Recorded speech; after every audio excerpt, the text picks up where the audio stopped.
Hello everyone, आप सभी का मैं स्वागत करना चाहता हूँ क्लास 12 के मैथमेटिक्स में। आज के वीडियो से हम चैप्टर नंबर जो 1 है, संबंध एवं फलन, रिलेशन एंड फंक्शंस को वन शॉट में हम कंप्लीट करेंगे। और ये जो प्रश्नावली 1.1, हमें प्रश्नों को करने से पहले जो बेसिक्स हमें जानने चाहिए वो मैं आज इस वीडियो में समझाऊंगा और सभी उदाहरणों को मैं आपको करा के दिखाऊंगा।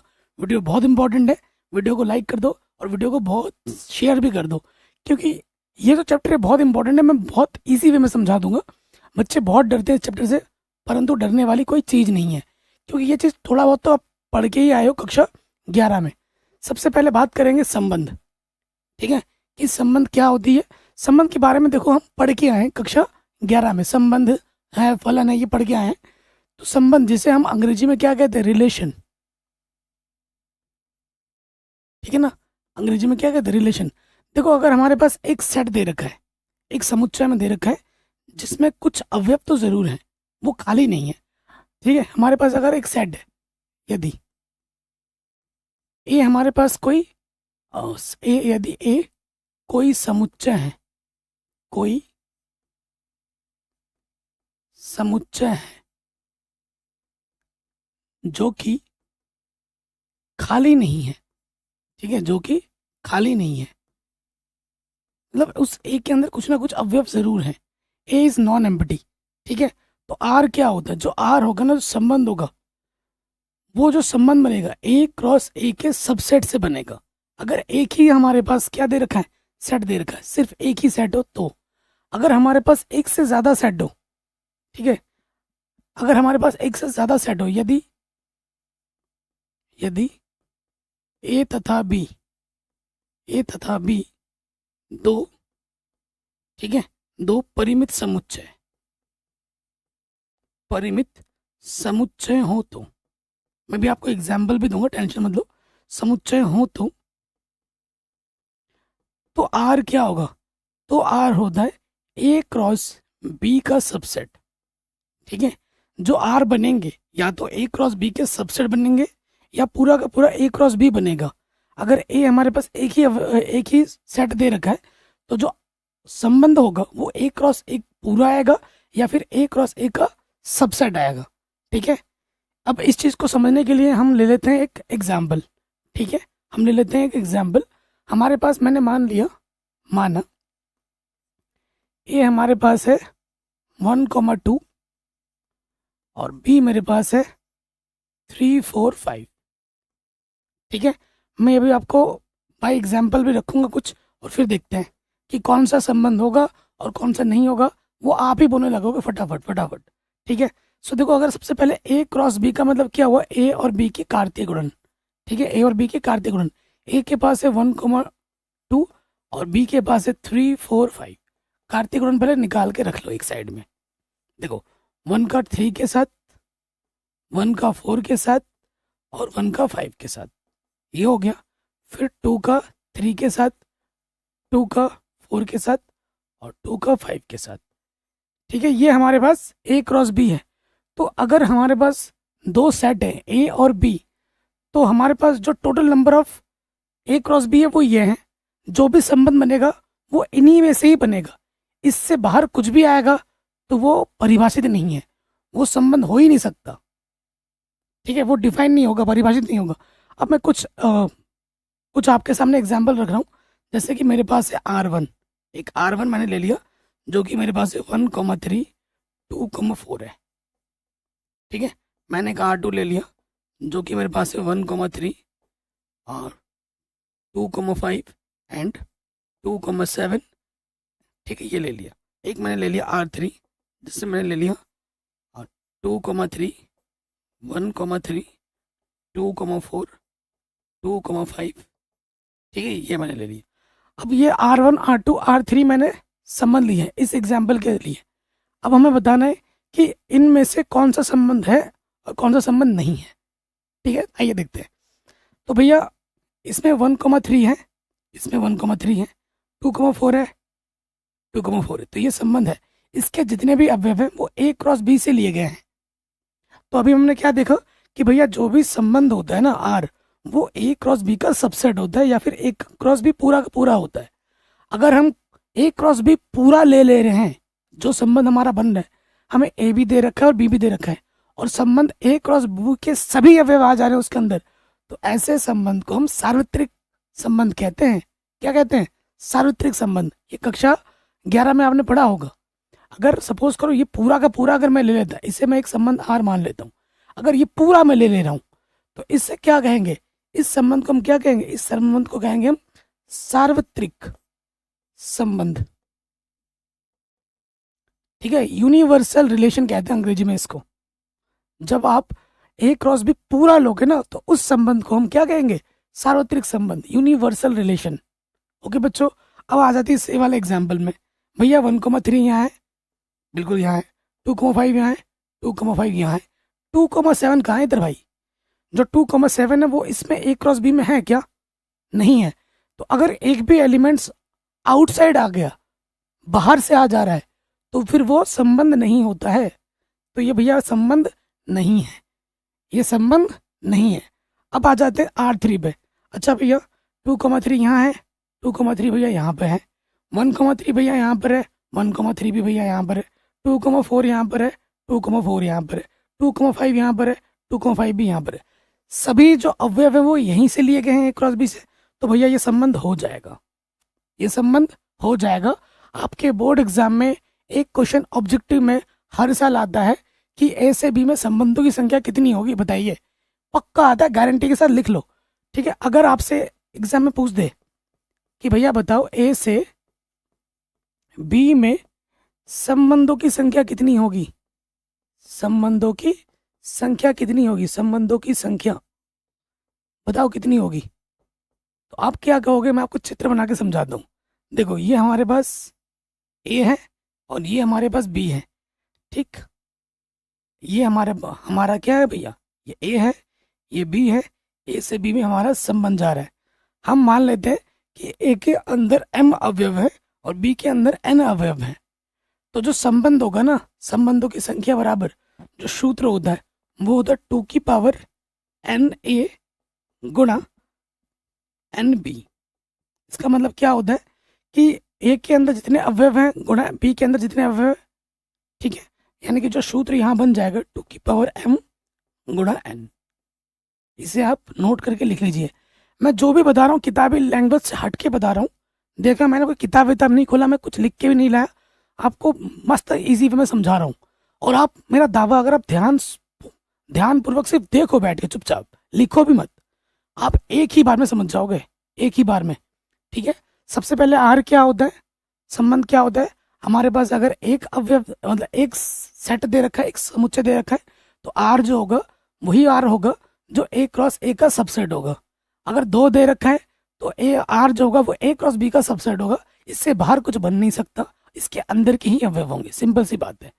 अभी जब हम क्वेश्चन करेंगे, उदाहरण समझेंगे, तो सारा कुछ यहीं से ही आएगा, बाहर से कुछ नहीं आएगा।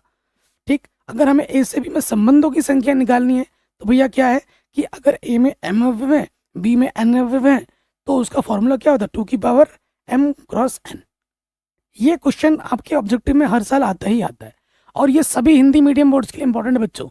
चाहे वो यूपी का हो, बिहार का हो, राजस्थान का हो, एमपी का हो, उत्तराखंड का हो, बिहार का हो, कहीं का भी हो, सभी जगह के विद्यार्थियों के लिए महत्वपूर्ण है।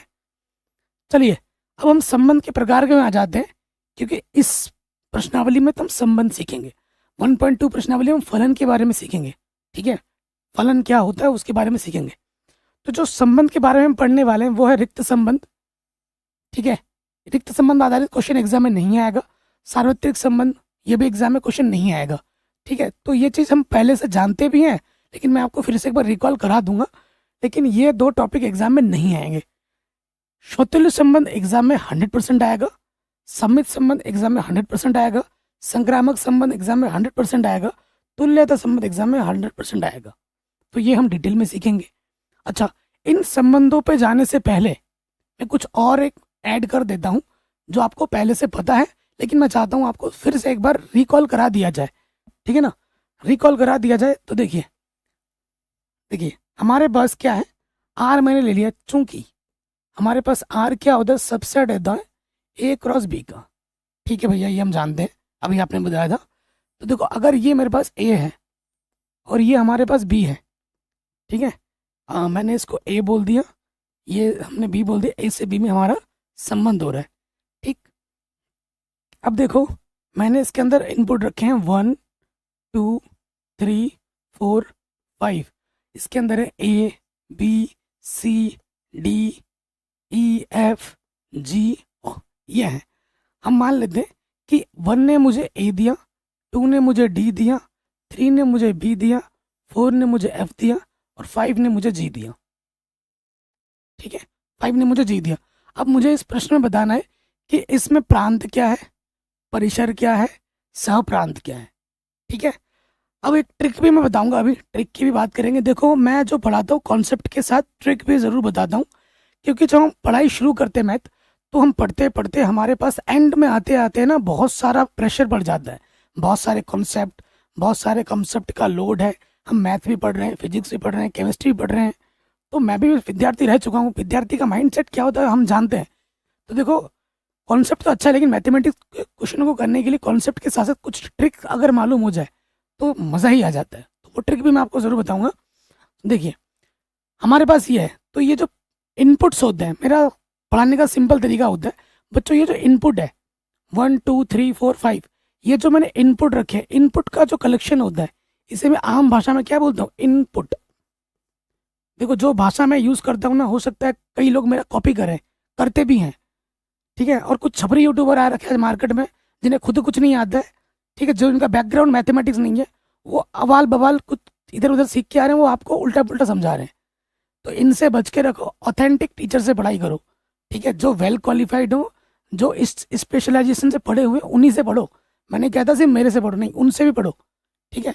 जैसे मैं निखिल सर की बहुत ज़्यादा रिस्पेक्ट करता हूँ, ठीक है, हर वीडियो में बोलता हूँ, उनसे आप पढ़ सकते हो, बाकी बहुत अच्छे टीचर हैं। लेकिन जिनका बैकग्राउंड ही मैथमेटिक्स नहीं है भाई, उनसे अगर पढ़ोगे वो तो बेकार है, उसे तो कुछ आता जाता है नहीं, लेकिन तुम्हारा पूरा करियर खा जाएगा वो। तो इनसे, इन लोगों से बच के रहो, मैं ये कहूँगा, ठीक है। मैं किसी का नाम नहीं लूँगा, बाकी मैं हर टीचर की रिस्पेक्ट करता हूँ। देखो जो इनपुट का कलेक्शन होता है, ये हमारा क्या होता है बच्चों, प्रांत होता है, ठीक है। प्रांत को अंग्रेजी में क्या कहते हैं, डोमेन कहते हैं, ठीक है, डोमेन। तो डोमेन हमारा क्या हो जाएगा, ये हो जाएगा 1 2 3 4 5, ये हमारा डोमेन हो जाएगा। उसके बाद जो परिसर होगा, परिसर को अंग्रेजी में क्या कहते हैं बच्चों, परिसर को अंग्रेजी में कहते हैं रेंज। परिसर को अंग्रेजी में क्या कहते हैं, रेंज।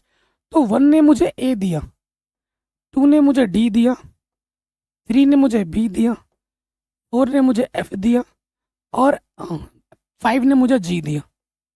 तो ये जो आउटपुट का कलेक्शन है ना, ये जो आउटपुट का कलेक्शन है, ठीक है, इसे मैं क्या कहता हूँ, ये जो चीज़ है दे रखी है, इसको मैं क्या बोलता हूँ, आउटपुट का कलेक्शन, आउटपुट बोलता हूँ सिंपल भाषा में, आउटपुट का कलेक्शन।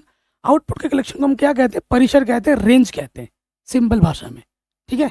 सिंपल भाषा में आउटपुट बोलते हैं, वैसे ये क्या कहा जाता है, परिसर कहा जाता है, रेंज कहा जाता है, ठीक है। तो कोडोमेन किसे कहते हैं, सह प्रांत क्या होता है, ये जो पूरा का पूरा सेट बी है ना, ये जो पूरा का पूरा सेट बी है, ये जो पूरा का पूरा सेट बी है, ये हमारा क्या हो जाएगा, सह प्रांत होता है, ठीक है। ये क्या होता है, सह प्रांत।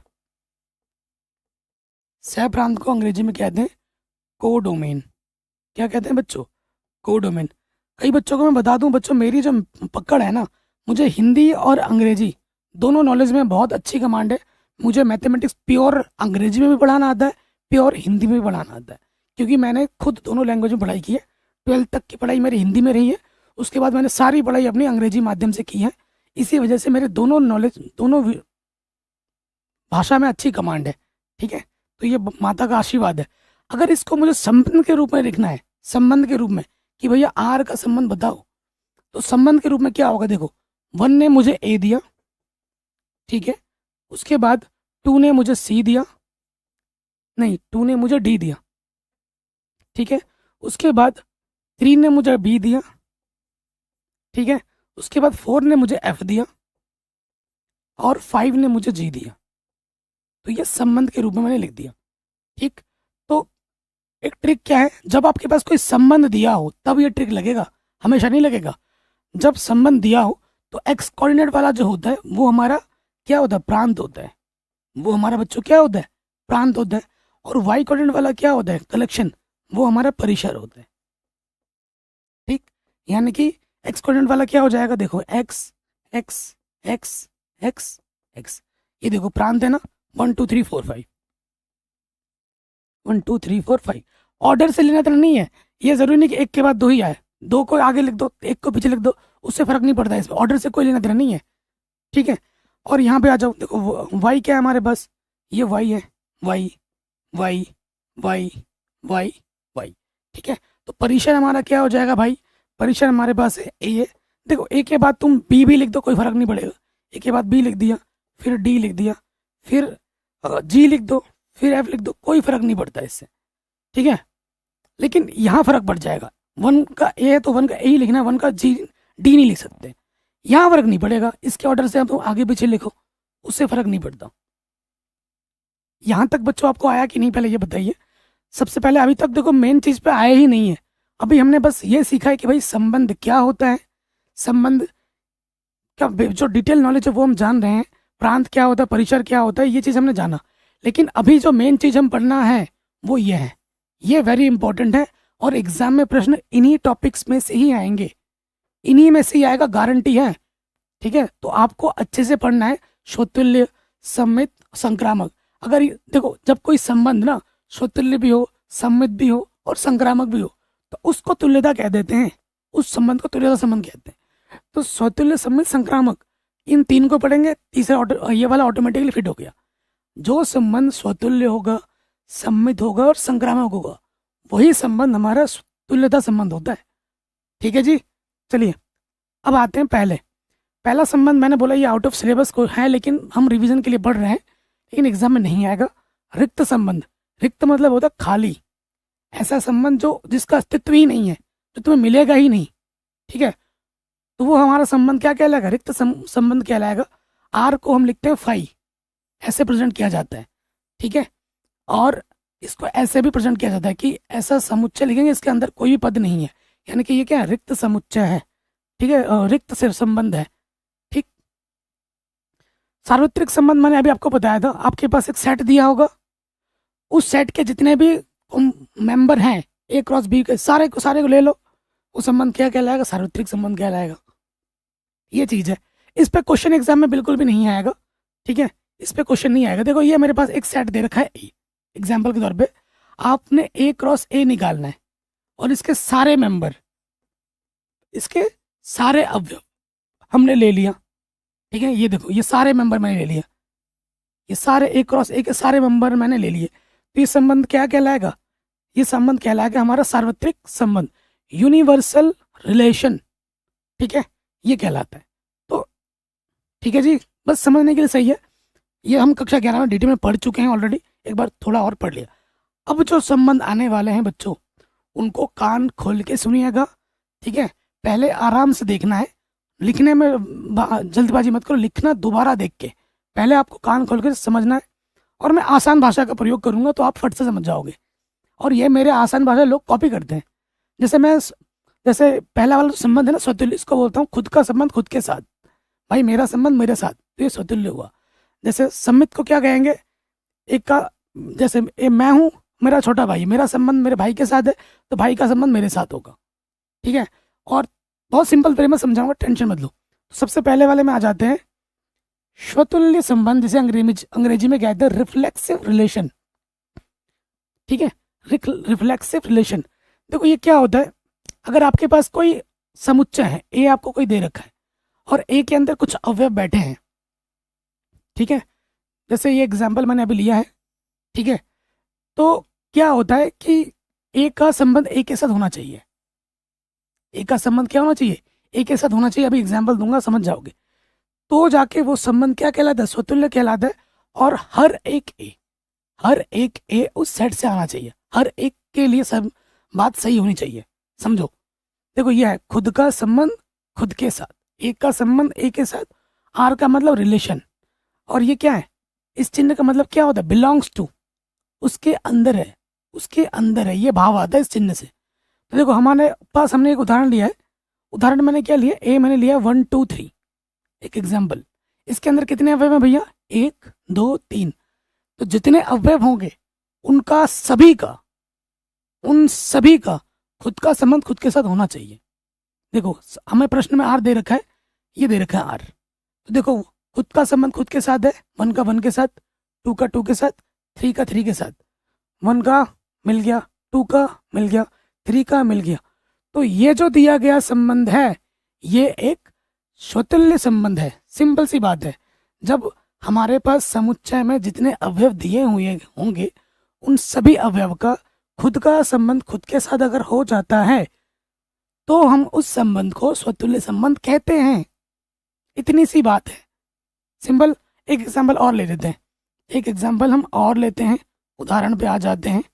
उदाहरण हमारे पास है नेक्स्ट, मैंने एक संबंध ले लिया, माना माना ए बराबर ले लिया मैंने, छोटू सा ही लेते हैं, छोटू सा लेते हैं, जैसे मैंने ले लिया 5 6 2, ठीक है।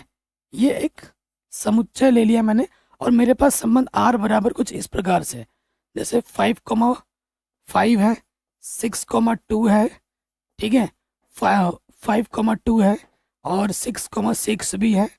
ये मेरे पास संबंध है। अब इसको चेक करना है क्या ये स्वतुल्य है, ये हमें चेक करना है क्या ये संबंध स्वतुल्य है। अच्छा भैया इसके अंदर कितने अवयव हैं, 3 अवयव हैं, तो भैया 5 का 5 के साथ है, ठीक है, 6 का 6 के साथ भी है, ठीक है, 2 का 2 के साथ है क्या, 2 का 2 के साथ है, नहीं है। मैंने क्या बोला, जितने भी अवयव होंगे सबका होना चाहिए, जितने भी अवयव होंगे सबका होना चाहिए। तो यहाँ 5 का 5 के साथ है, 6 का 6 के साथ है, लेकिन 2 का 2 के साथ इस आर में नहीं है। लेकिन चूंकि 2 2 आर में नहीं है, अतः यह क्या, अतः यह स्वतुल्य नहीं है। भाषा स्वतुल्य नहीं है। आ गया भाई समझ में, कोई दिक्कत बिल्कुल नहीं होगी। तो ये स्वतुल्य नहीं है, ठीक है।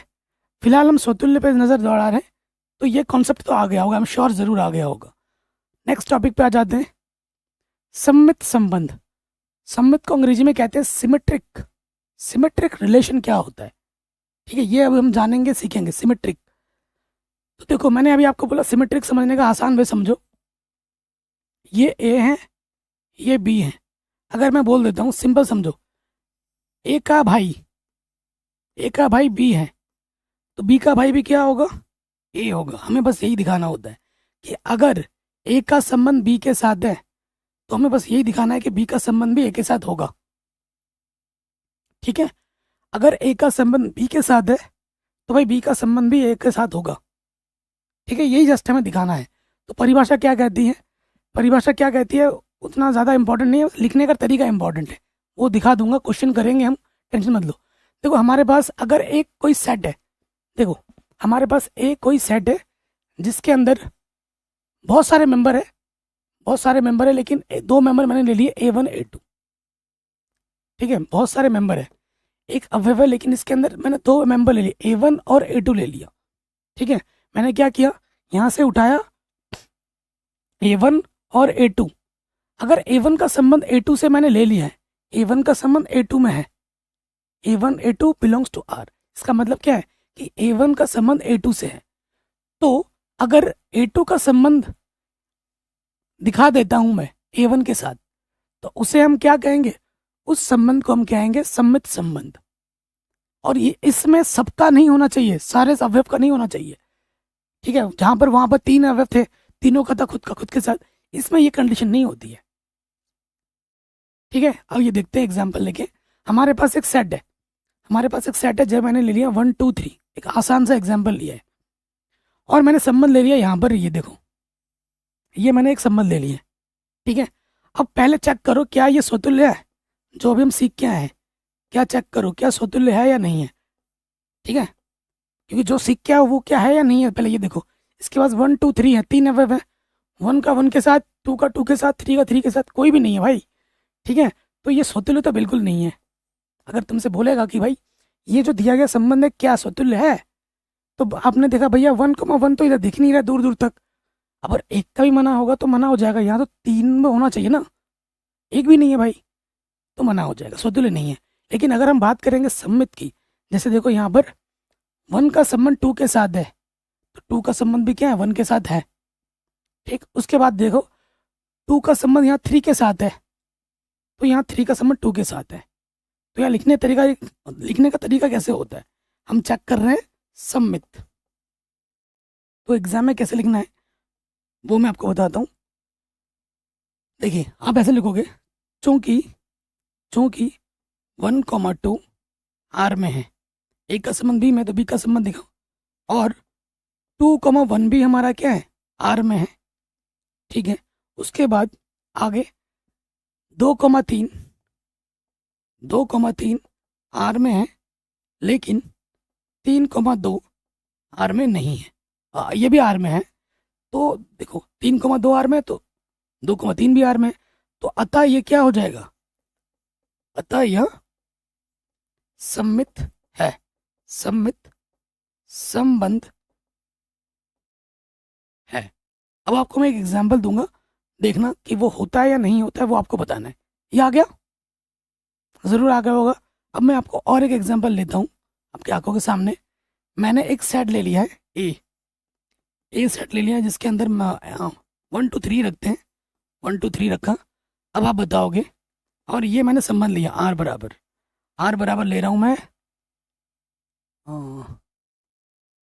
क्या लेते हैं, 1,1 ले लिया, 2,2 ले लिया, 3,3 ले लिया। ठीक है, और मैंने ले लिया 1,2 ले लिया, 2,1 ले लिया, और 2,3 ले लिया।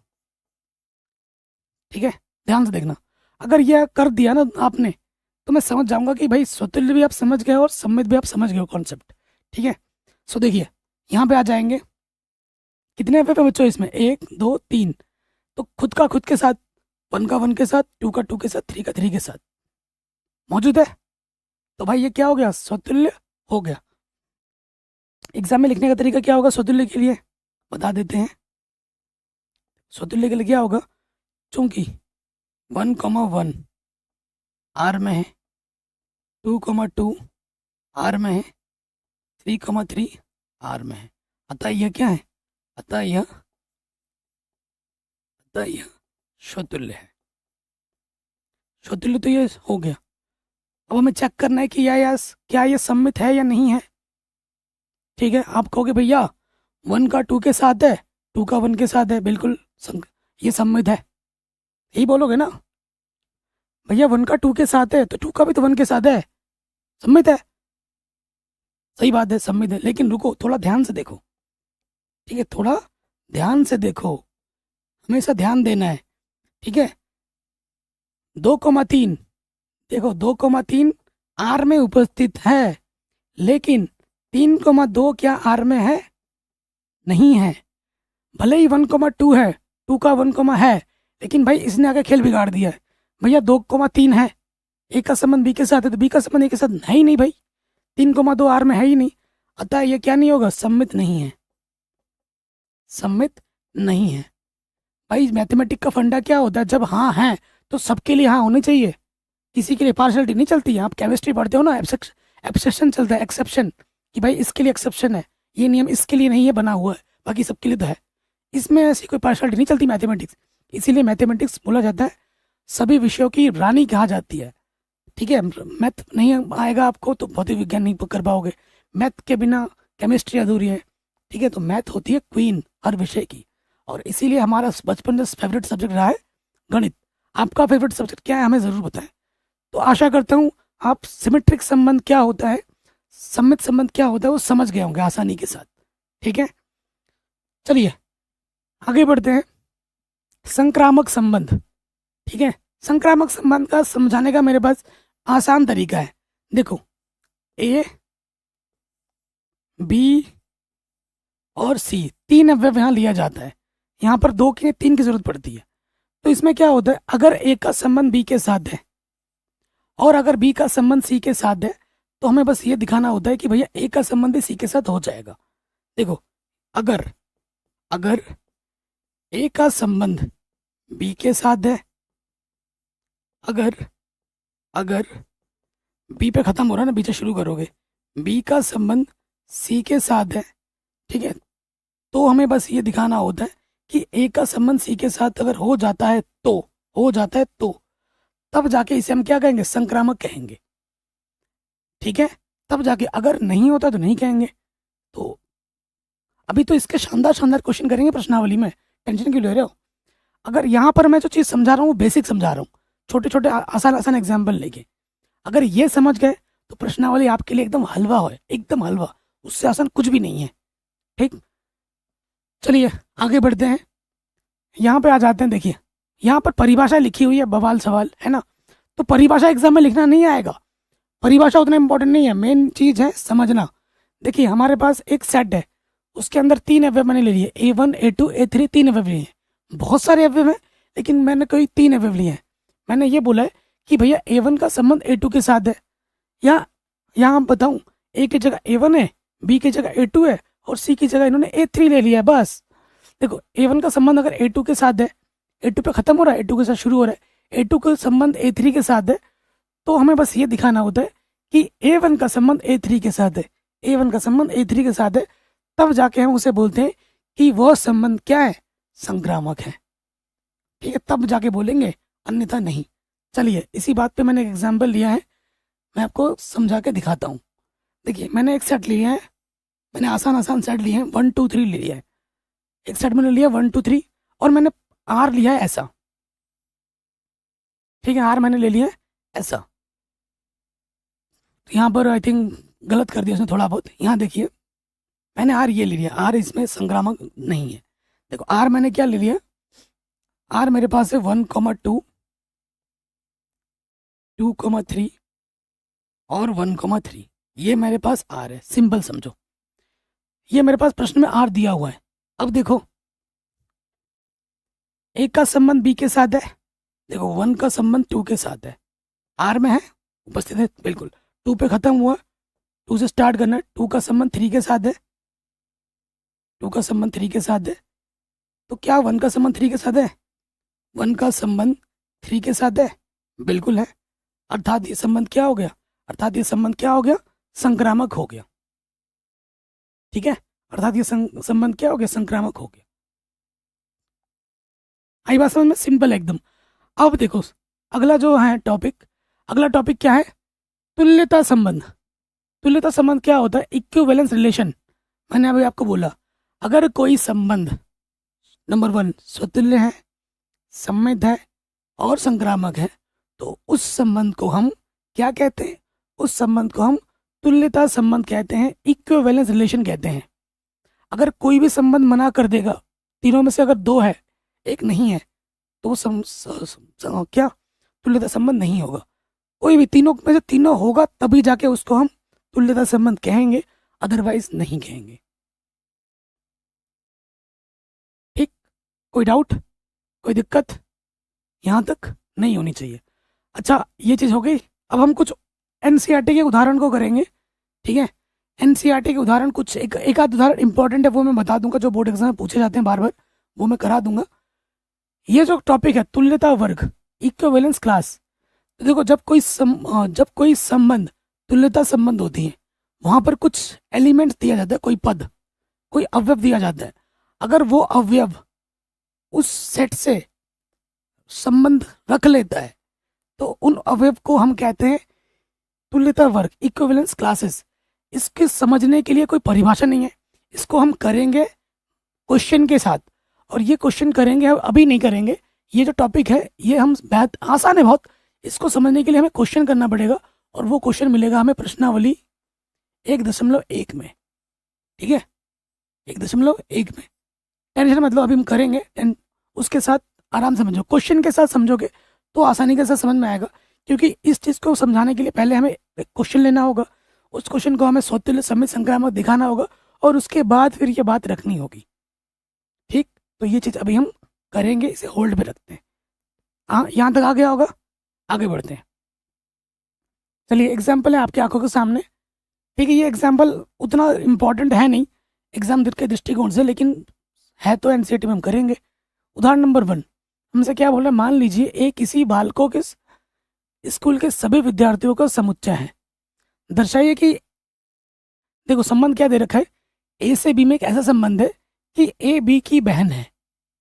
देखो इसका मतलब क्या होता है, ए बी है ना, ए से बी में एक ऐसा संबंध है, कई लोग अंग्रेजी बोलेंगे ए बी सच दैट, अब हिंदी मीडियम बच्चे सच में उलझ के रह जाते हैं।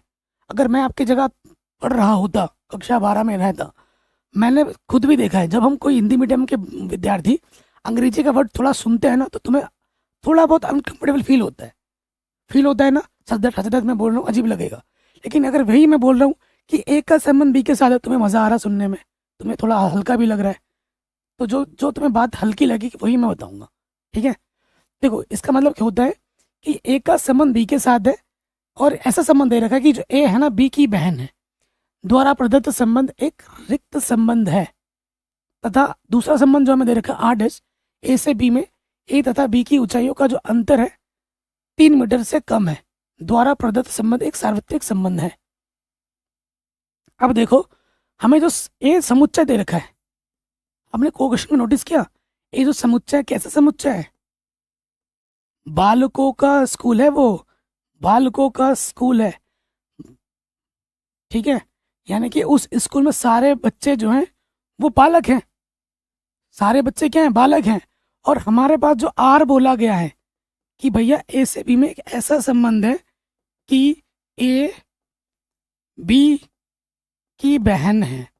भाई जब इस स्कूल में सारे बच्चे ही बालक है, तो बहन कहाँ से आ जाएगी? बहन आएगी क्या? नहीं आ सकती ना बहन, क्योंकि स्कूल में तो सारे बच्चे ही बालक ही हैं। ठीक है, और ये जो ए है, हर एक ए है, हर एक बी कहाँ से आ रहा है? इस सेट से ए से आना चाहिए। तो ये क्या है? एक समुच्चय, रिक्त समुच्चय है। रिक्त समुच्चय क्यों है? रिक्त समुच्चय है क्योंकि क्योंकि बहन होने के लिए भाई किसी ना किसी को तो लड़की होना पड़ेगा ना, या तो ए को लड़की होना पड़ेगा या फिर बी को लड़की होना पड़ेगा। और ए और बी इस सेट से आ रहे हैं, और इस सेट में सारे के सारे क्या हैं? बालक हैं। तो भाई जब सभी बालक हैं तो बहन का अस्तित्व ही नहीं है यहाँ पर। तो आप हिंदी में लिख दोगे, चूंकि ए बालकों का समुच्चय है जहाँ पर कोई भी गर्ल, कोई भी लड़की उपस्थित नहीं है, इसी वजह से दिया गया संबंध एक रिक्त संबंध है। ठीक है, ये चीज आप हिंदी में अपने शब्दों में लिख दोगे। ओके, अब आ जाइए नेक्स्ट, क्या बोला गया है?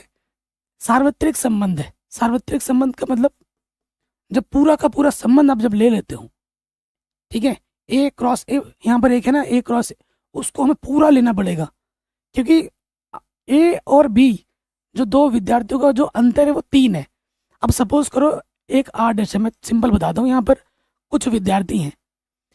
अब किन के कौन से विद्यार्थी का जो अंतर है वो घटाएंगे 3 मीटर आए, तो ये तो हमें नहीं पता ना। तो हम क्या करेंगे, सभी को उठाकर ले लेंगे और फिर देखेंगे कि उनमें से किनका हाइट का जो अंतर है वो 3 मीटर है,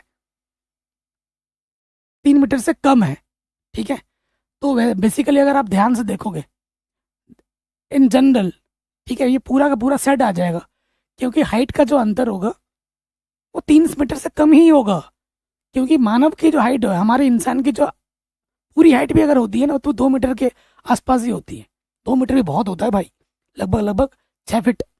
6 फीट हमारे इंडिया में बहुत कम लोग होते हैं, एवरेज हाइट 5 साढ़े 5 की हो इंडिया में, तो 6 फीट तो भाई काफ़ी हो गया ना।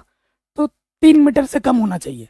तो 3 मीटर से जब सारे लोगे ना, सबका ही कम आ जाएगा, तो सारे आ गए। तो जब सारे आ गए तो क्या हो गया? सार्वत्रिक हो गया। ये चीज़ समझने के लिए, ये ऐसा क्वेश्चन एग्जाम में नहीं आएगा, बस समझने के लिए। कॉन्सेप्ट समझ गए ना कि भाई रिक्त समुच्चय क्या है और सार्वत्रिक समुच्चय क्या है। हमने स्टार्टिंग में बड़ा भी था, अब उसका एग्जाम्पल भी हमने किया था, अब हमने उसके क्वेश्चन भी देख लिए, इस टाइप के आते हैं। एग्जाम पॉइंट ऑफ व्यू से ये इंपॉर्टेंट नहीं है। ये जो क्वेश्चन है, अच्छा, एक समुच्चय समुच्चय T1 T2 के सर्वांशम है। सर्वांशम सर्वांशम क्या होता है? समांतर होगा ना, T1 T2 के समांतर होना चाहिए।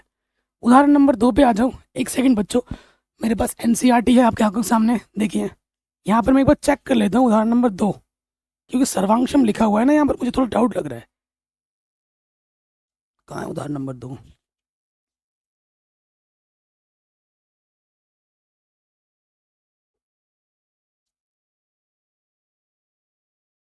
अच्छा, त्रिभुज बोला है, ठीक है, त्रिभुज बोला, ठीक है, सही है। अब आ जाते सर्वांशम ही है। यहाँ देखो क्या बोला गया, मान लीजिए कि टी किसी समतल में स्थित समस्त त्रिभुज का एक समुच्चय है। जो टी है हमारे पास, ध्यान से देखना, इस टी में सभी प्रकार के समुच्चय हैं। यहाँ क्या बोलते हैं, आप वर्ड्स को ध्यान से पढ़ो, समस्त त्रिभुजों का समुच्चय है। इसके बाद समद्विबाहु, विषमबाहु, समबाहु, समकोण, है ना, न्यून कोण, दुनियादारी के जितने भी त्रिभुज होते हैं सारे त्रिभुज का कलेक्शन है इसके पास। ठीक है, सभी त्रिभुज हैं इसके पास, सभी त्रिभुज हैं इस ए के पास। ठीक है, ये चीज तो प्रश्न में दे रखी है।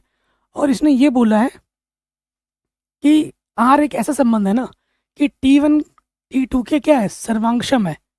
सर्वांगशम क्या होता है, जो दिखने में भी समरूप हो, जो जिसका आकार भी समान हो, उसे हम क्या कहते हैं, उसे हम कहते हैं सर्वांगशम, है कि नहीं। सो देखिए आर हमारे पास क्या है, T1 T2 इस प्रकार से संबंधित है कि जो T1 T2 के सर्वांगशम है, सर्वांगशम है। चलिए एग्जाम में कैसे लिखना है वो मैं आपको बताता हूँ। सबसे पहले आ जाएंगे स्वतुल्य में। स्वतुल्य क्या होता है, खुद का संबंध खुद के साथ।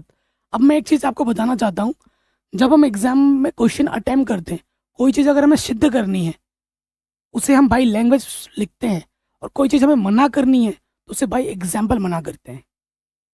ठीक है, ये सब कोई टीचर बताता नहीं है, ये मैं आपको बता रहा हूँ। कोई चीज बाई प्रूफ करनी है जो सिद्ध ऑलरेडी है तो उसे हम बाई लैंग्वेज लिखेंगे, और कोई चीज अगर आपको मना करनी है कि भाई ये स्वतुल्य नहीं है, ये सममित नहीं है, या फिर ये संक्रामक नहीं है, तो उसे हम बाई एग्जाम्पल देके मना करेंगे। ठीक है, उसे हम सिर्फ लिख के मना नहीं कर सकते वर्ड्स फॉर्मेट में। ठीक है, स्वतुल्य है, आपको इसमें बोल रखा है ना, सिद्ध कीजिए, तुल्यता संबंध है। तुल्यता संबंध क्या होती है, जब संबंध सम्मित हो, स्वतुल्य हो और संक्रामक तीनों हो तो उसे हम क्या कहते हैं, तुल्यता संबंध कहते हैं। और मजे की बात मुझे ये लगती है, तुल्यता संबंध है, आपको आपका आंसर मालूम है कि भाई ये संबंध स्वतुल्य भी होगा, सम्मित भी होगा और संक्रामक भी होगा, तो ऐसे क्वेश्चन ज़्यादा आसान होते हैं। तो देखिए हम लिखेंगे, हमने ले लिया T1 कहाँ से ले लिया, इस T से ले लिया, एक मेंबर ले लिया मैंने। तो देखो T1 का संबंध T के साथ हो जाएगा, क्योंकि जो त्रिभुज है, ये जो त्रिभुज T1 है खुद के समरूप भी होगी और सर्वांगशम भी होगी। अब जैसे मैं हूं ना तारक, मेरे बगल में मेरा ही क्लोन खड़ा है तारक, मैं यहाँ पे आ गया, तो ये भी तारक है और मैं भी तारक हूँ, दोनों एक दूसरे के समान है ना। तो अगर T1 वही त्रिभुज, खुद का जो त्रिभुज है T1, दूसरा T1 है, उसके साथ क्या होगा, वो सर्वांगशम होगा, समरूपी होगा, तो खुद का संबंध खुद के साथ तो हो जा रहा है ना। ठीक है, और for every T1 belongs to T, ये T है। ठीक है, ये लिखना बहुत जरूरी है। अतः यह क्या है बच्चों, अतः यह स्वतुल्य है, अतः यह स्वतुल्य है, ऐसे लिखा जाएगा एग्जाम में। नेक्स्ट लाइन क्या है, नेक्स्ट संबंध क्या होता है, सम्मित को अंग्रेजी में कहते हैं सिमेट्रिक संबंध। संबंध में क्या होता है भाई, सम्मित में क्या होता है, अगर ए का संबंध बी के साथ है तो बी का संबंध भी ए के साथ दिखाना होता है प्रश्न के अकॉर्डिंग। मैंने क्या ले लिया, T1, T2, मैंने T से लिए हैं दो मेंबर। अब मैंने माना कि भैया T1 का संबंध T2 के साथ है, ये मैंने मान लिया। इसका मतलब क्या हुआ कि भैया जो T1 त्रिभुज है ना, वो T2 के क्या है, वो T2 के क्या है, सर्वांगशम है। इसका मतलब यही तो बोल रहा है क्वेश्चन कि T1 T2 का सर्वांगशम है। अगर भैया T1 T2 के सर्वांगशम है, सर्वांगशम का मतलब दिखने में भी एक जैसा और माप में भी समान, तो T2 भी तो T1 के सर्वांगशम हो जाएगा। अगर T1 T2 के सर्वांगशम है तो T2 भी तो T1 के सर्वांगशम में लिख सकता हूँ। अर्थात T2 का संबंध मैंने किस में दिखा दिया, T1 में मैंने दिखा दिया। हम लेके चले थे T1 का संबंध T2 में है, ये लेके चले थे, और T2 का संबंध हम T1 में दिखा दे रहे हैं।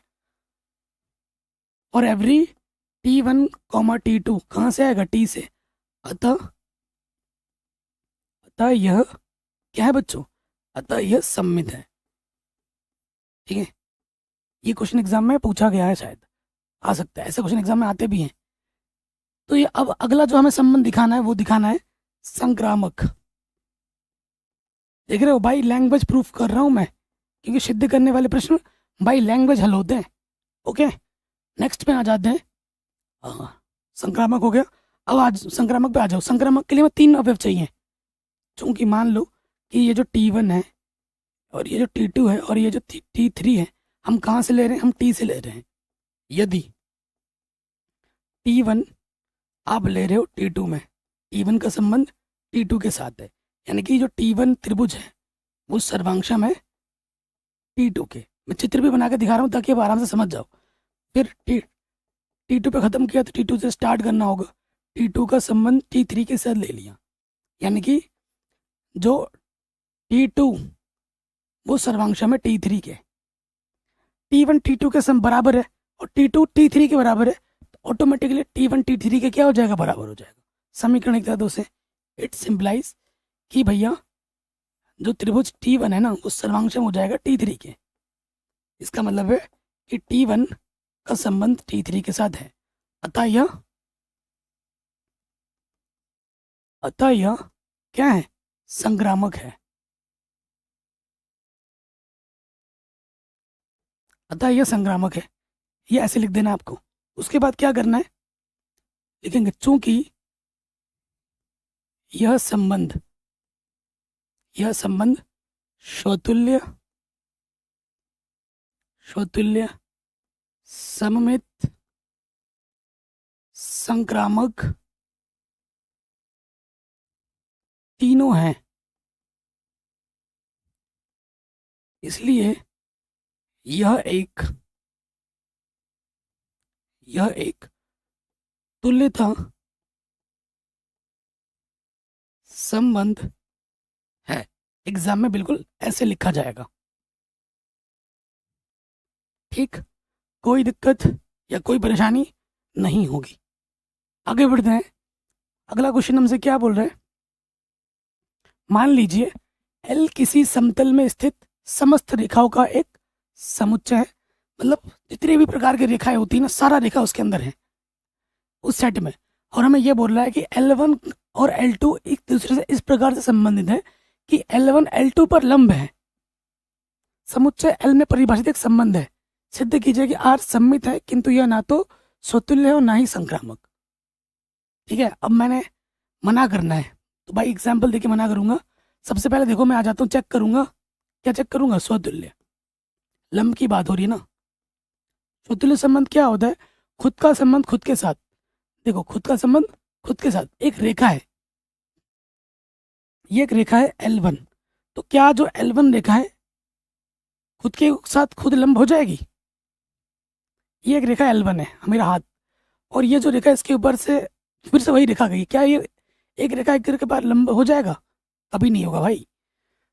तो चूंकि L1 L1 not belongs to R, क्योंकि स्वयं खुद रेखा खुद पे कभी लंब नहीं हो सकती, ये हिंदी में लिख देना, अर्थात यह नहीं होगा। चूंकि L1 रेखा स्वयं पर लंब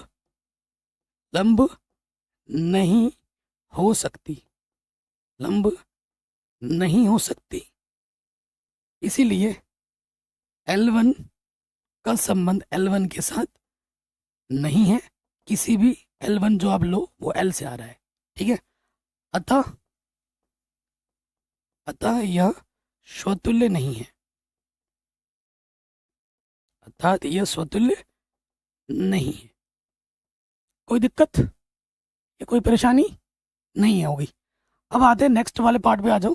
नेक्स्ट वाला पार्ट हमारा क्या है? सममित को समझते हैं। सममित को कहते हैं सिमेट्रिक। ठीक है जी, तो सिमेट्रिक क्या है? देखो, यदि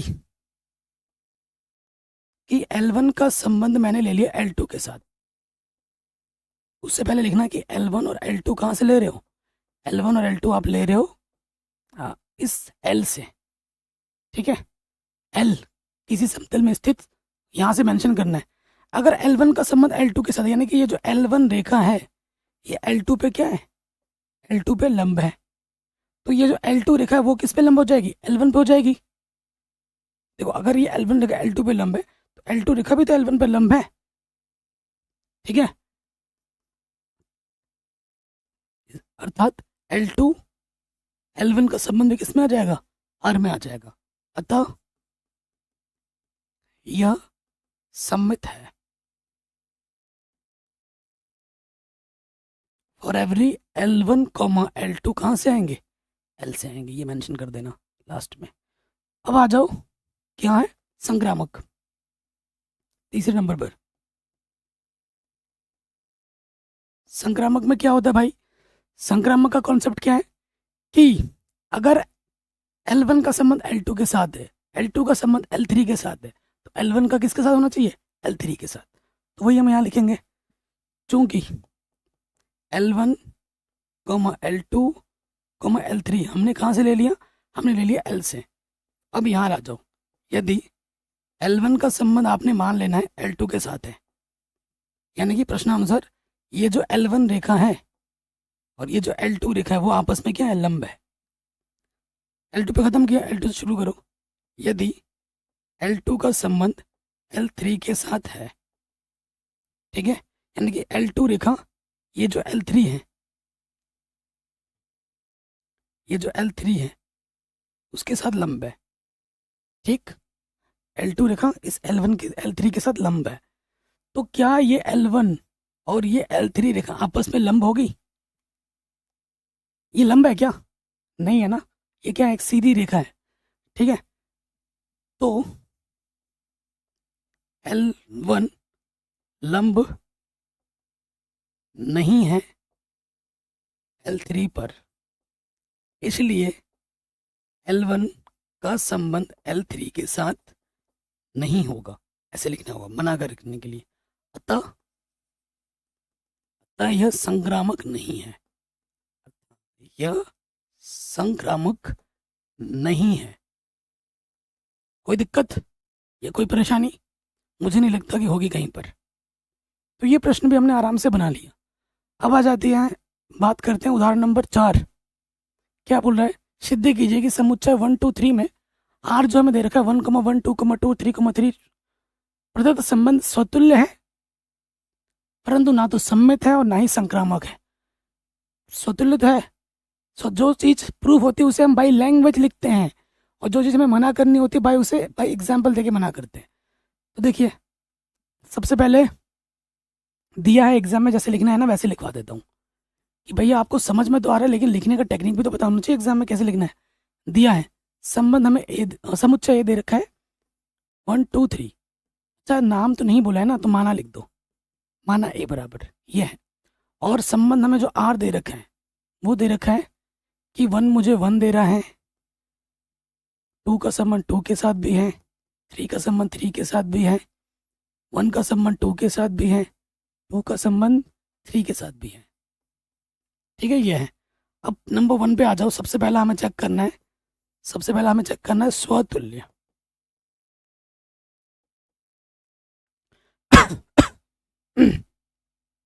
देखिए स्वतुल्य क्या होता है, खुद का संबंध खुद के साथ, इसके अंदर जितने अवयव हैं 1 2 3 सबका संबंध होना चाहिए, है कि नहीं। 1 का 1 के साथ, 2 का 2 के साथ, 3 का 3 के साथ, दिख रहा है। तो ये भैया क्या है, स्वतुल्य है। तो लिखेंगे चूंकि 1 1 आर में है, 2 2 आर में है, 3 3 आर में है, ठीक है। अतः यह स्वतुल्य है, ठीक है। ऐसे भी लिख सकते हो, चूंकि ए आर में और every A belongs to set A, ऐसे भी लिख सकते हो, ठीक है। अतः ये क्या है, स्वतुल्य हो जाएगा।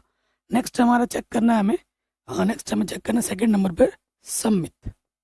सम्मित संबंध है कि नहीं है ये हमें चेक करना है। अब आप देखो यहाँ पे देखो, चूंकि 1 2 आर में है, क्या 2 1 आर में है भैया, क्या 2 1 कहीं पे भी आर में दिख रहा है आपको, नहीं है भैया, नहीं है। तो क्या बोल देंगे, अतः यह सम्मित नहीं है। तो मैंने अभी आपको बोला था जब किसी चीज़ को मना करोगे तो भाई एग्जाम्पल देके मना करना है, रीज़न देके मना करना है, मना कर दी रीज़न देके, अतः यह सम्मित नहीं है। ठीक है, ये लिख देना। थर्ड नंबर पे आ जाओ। थर्ड नंबर पे हमारा क्या है? थर्ड नंबर पे हमारा है संक्रामक। ठीक है, थर्ड नंबर पर क्या है? संक्रामक। संक्रामक में क्या होता है? अगर ए का संबंध बी के साथ है, ठीक है, बी के संबंध, देखो यहाँ पर देखो, संक्रामक क्यों नहीं है? देखो यहाँ पर एक का संबंध दो के साथ है, दो का संबंध तीन के साथ है ना, जिस पे खत्म हो उसी से शुरू हो रहा है, तो यहाँ लिखेंगे चूंकि वन का संबंध टू के साथ है, ठीक है, टू पे खत्म हुआ, टू का संबंध यहाँ थ्री के साथ है, ठीक है, तो वन का संबंध किसके साथ होना चाहिए? थ्री के साथ होना चाहिए। क्या वन का संबंध थ्री के साथ है इसमें? वन का संबंध थ्री के साथ है इसमें? भैया नहीं है, इसलिए यह संक्रामक, यह संक्रामक नहीं है। तो ये संक्रामक बिल्कुल भी नहीं है। कोई दिक्कत या कोई परेशानी हुई हो आपको तो मुझे ज़रूर बताएं। अच्छा, यहाँ तक जब हो ही गई ये बात, तो मैं आपको एक होमवर्क देता हूँ। अगर आप यहाँ तक वीडियो देख रहे हो तो आपको बहुत बहुत थैंक यू सो मच। देखो, मुझे थैंक यू आपको बोलना पड़ रहा है क्योंकि मैं, आप सपोर्ट कर रहे हो, इसके लिए थैंक यू सो मच।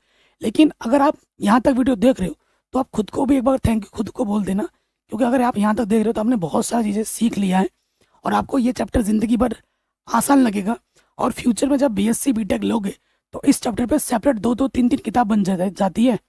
और जिन बच्चों का इस चैप्टर में नॉलेज अभी कम पड़ जाता है ना, मैंने देखा वो बच्चे आगे चलकर इनमें उलझ के रह जाते हैं, उलझ के रह जाते हैं। वो बुक का नाम बताऊं? मॉडल अलजेब्रा, एब्स्ट्रैक्ट अलजेब्रा है, ठीक है। रिंग थ्योरी पढ़ोगे, ग्रुप थ्योरी पढ़ोगे, ग्रुप थ्योरम्स पढ़ोगे, बीटेक में पढ़ोगे, बीएससी मैथमेटिक्स पढ़ोगे, ये सब भी मैंने पढ़ा रखा है अपने चैनल पर। अगर यहाँ से आपका जड़, मतलब जड़ आपकी सॉलिड बन गई ना, अगर यहाँ आपको आसान लगने लग गया तो वो आपको आसान ही लगेगी। और यहाँ अगर इन चैप्टर में उलझ के रह गए तो भाई उलझ के ही रह जाओगे, ठीक है। अब देखो ये चीज़ हो गई, ठीक है। अब मैंने आपको बोला क्वेश्चन दूंगा, देखो ये ए है, ये बी है, इसके बीच संबंध लग रहा है। ए के अंदर है तीन अवयव, बी के अंदर है दो अवयव, तो आपको बताना है कि ए से बी में संबंधों की संख्या कितनी होगी, ठीक है। संबंधों की संख्या बतानी है आपको, बताओ, कमेंट करके आंसर देना है। देखते हैं कि कौन सा बच्चा इसका आंसर सही सही दे पाता है, ठीक है। नाक में खुजली हो रही है। हाँ, ये जो क्वेश्चन है भाई, ये बहुत बहुत इंपॉर्टेंट है, वेरी वेरी इंपॉर्टेंट है। और ये क्वेश्चन बोर्ड एग्जाम में 5 नंबर में हर साल एग्जाम में आता है, हर साल आता है भाई, ठीक है। ऐसा क्वेश्चन हर साल आता है एग्जाम में, ये इस साल भी आया है, अगले साल भी आया था, उससे अगले साल भी आया था, मॉडल पेपर में भी आता है, आया है। चलिए क्वेश्चन पढ़ते हैं। क्वेश्चन क्या बोल रहे हैं? सिद्ध कीजिए कि पूर्णांकों के समुच्चय, जो समुच्चय है हमारा वो पूर्णांक का है, ठीक है। जेड में ए से बी में एक ऐसा संबंध दे रखा है कि संख्या दो जो है ए माइनस बी को विभाजित करती है, और ये जो संबंध है वो एक तुल्यता संबंध है, ये हमें सिद्ध करना है। अगर ये तुल्यता संबंध है यानी कि ये स्वतुल्य होगी, सम्मित होगी, संक्रामक होगी, तीनों चीज हमें मालूम है और ये हमें सिद्ध करनी है।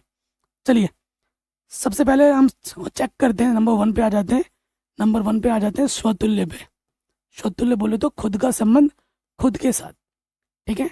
मैंने क्या किया, एक ए ले लिया, ए कोई कोई भी पूर्णांक हो सकता है जो कि इस जेड से आ रहा है। हमें क्या दे रखा है ना, समुच्चय, पूर्णांकों का समुच्चय दे रखा है, यहाँ से ले लिया, खुद का संबंध खुद के साथ। तो देखो यहाँ पर रखना है ना, इस ये हमारा प्रश्न में दे रखा है संबंध, ए की जगह पर ए रखो और बी की जगह पर भी ए रखो, खुद का संबंध खुद के साथ। ए माइनस ए क्या आ गया, जीरो, और जीरो किससे विभाजित होता है बच्चों? जीरो दो से विभाजित होता है, जीरो हर संख्या से विभाजित होता है, जीरो दो से विभाजित है, हाँ। तो ये प्रश्न के जो कंडीशन है आर को संतुष्ट कर रहा है कि भैया ए की जगह ए रखा, बी की जगह भी ए रखा, जीरो आ गया और जीरो दो से विभाजित है, क्वेश्चन के स्टेटमेंट को संतुष्ट कर रहा है। यानी कि ए का संबंध ए के साथ हो जाएगा, और ये हर एक ए जो है वो जेड से आ रही है, अतः यह स्वतुल्य है। तो बच्चों ये जो प्रश्न है वो वेरी वेरी इंपॉर्टेंट है, 5 नंबर में हर साल एग्जाम में आता है, और ये मैं सभी हिंदी मीडियम बोर्ड्स के लिए बोल रहा हूँ। नेक्स्ट हम आ जाते हैं, नेक्स्ट हमारा क्या है, स्वतुल्य के बाद क्या आता है, सम्मित। सममित संबंध आ जाओ।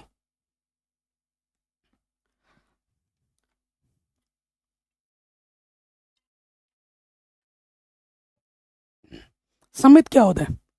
सममित में क्या होता है, अगर ए का संबंध बी के साथ है तो बी का संबंध भी हमें ए के साथ दिखाना होता है। तो मैं मान लेता हूँ कि ए और बी मैंने कहाँ से लिए हैं, जेड से लिए हैं, इस जेड से लिए हैं, पूर्णांकों के समुच्चय लिए हैं, है ना।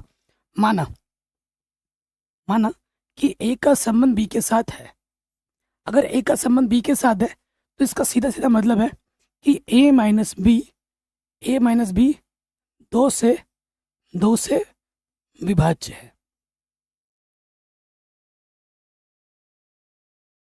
ठीक है, अगर ए का संबंध बी के साथ है तो प्रश्न के अनुसार ए माइनस बी दो से विभाजित होगा। अच्छा, अगर 4 2 से घट रहा है तो क्या माइनस 4 2 से घटेगा? बिल्कुल घटेगा, पूर्णांक है। तो यहाँ पर माइनस हमें उतना डराएगा नहीं, क्योंकि पूर्णांक में प्लस का भी होता है और माइनस का भी होता है। तो मैं यहाँ से क्या करूँगा ना, माइनस उभंश ले लूँगा, तो नेगेटिव वाला पॉजिटिव हो जाएगा और पॉजिटिव वाला माइनस का, दो से विभाज्य है। मैंने अभी बताया आपको, माइनस से हमारा कोई डर नहीं है, क्योंकि दो भी पॉजिटिव का दो भी पूर्णांक और माइनस के दो भी पूर्णांक है। अगर एक का ए माइनस बी दो से विभाजित था तो ए का संबंध बी में था। अगर बी माइनस ए दो से विभाजित है तो इसका सीधा सीधा मतलब ये हुआ कि बी का संबंध किसके साथ है? ए के साथ है। अतः यह सममित है। अतः ये क्या है? सममित है। ठीक हो गया। अब हम चेक करेंगे संक्रामक, वेरी इंपॉर्टेंट स्टेप है। ठीक है, संक्रामक में क्या होता है, 3 लेने पड़ते हैं हमें। चूंकि हमने माना कि ए बी सी हमने कहाँ से लिया? जेड से लिया है। यदि ए का संबंध आपने मान लिया बी में है तो क्या होगा? प्रश्न के अनुसार ए माइनस बी दो से विभाज्य है। उसके बाद यदि बी पे खत्म हो, बी से स्टार्ट करो, बी का संबंध सी में है तो प्रश्न के अनुसार बी माइनस सी दो से विभाज्य है। ये प्रश्न के अकॉर्डिंग। कोई दिक्कत यहाँ तक, कोई परेशानी यहाँ तक नहीं होगी। इसको समीकरण 1 बोलो, इसको समीकरण नंबर 2 बोलो। तीसरे स्टेप में ये फॉलो करना ही पड़ेगा आपको ऐसे प्रश्नों में। हो गया। अब आपको क्या करना होता है, समीकरण 1 और 2 को आपने एंड में जोड़ना होता है। क्या करना होता है? जोड़ना होता है। तो यहाँ लिख दोगे समीकरण 1 + 2। जैसे जोड़ेंगे तो देखो, ये जो स्टेटमेंट है दो से विभाज्य, ये तो कॉमन आ जाएगा और ये चीज अंदर आ जाएगी ब्रैकेट के, a minus B plus B minus C, और स्टेटमेंट जो कॉमन है वो है दो से विभाज्य है, दो से विभाज्य है। ठीक है, ये हो गया। उसके बाद यहाँ से आप देखोगे माइनस का भी प्लस का भी कट गया, अंदर क्या बचा? a माइनस सी दो से विभाज्य है। ठीक है, a माइनस सी दो से विभाज्य, ये हमने यहाँ लिख दिया, कोई दिक्कत नहीं है। अगर a माइनस सी दो से विभाज्य है तो इसका सीधा सीधा मतलब है कि a का संबंध c में है। आप ये दो लेके चले हैं, आपने क्या दिखा दिया? आपने a का संबंध c के साथ दिखा दिया। यही तो हमारा टारगेट था। अतः यह संक्रामक है। ठीक है, अतः यह संक्रामक है। लास्ट में क्या लिख दोगे? चूंकि दिया गया संबंध स्वतुल्य सममित तथा संक्रामक तीनों हैं, इसलिए यह एक तुल्यता संबंध है। ठीक है, ये क्वेश्चन एग्जाम में बार बार पूछा गया, बोर्ड एग्जाम में। तो आशा करता हूँ ये आपको समझ में आ गया होगा। ठीक है, तो आज के वीडियो में मैंने आपको प्रश्नावली 1.1 को करने के लिए जितने बेसिक चीज़ें चाहिए वो समझा दी हैं, सारे उदाहरण भी करा दिए एकदम मक्खन की तरह समझाते हुए। एग्जाम्पल की मदद से मैंने आपको हर एक चीज़ समझाया है, और जो उदाहरण इंपॉर्टेंट है वो मैंने बता भी दिया है एग्जाम में जो बार बार आता है।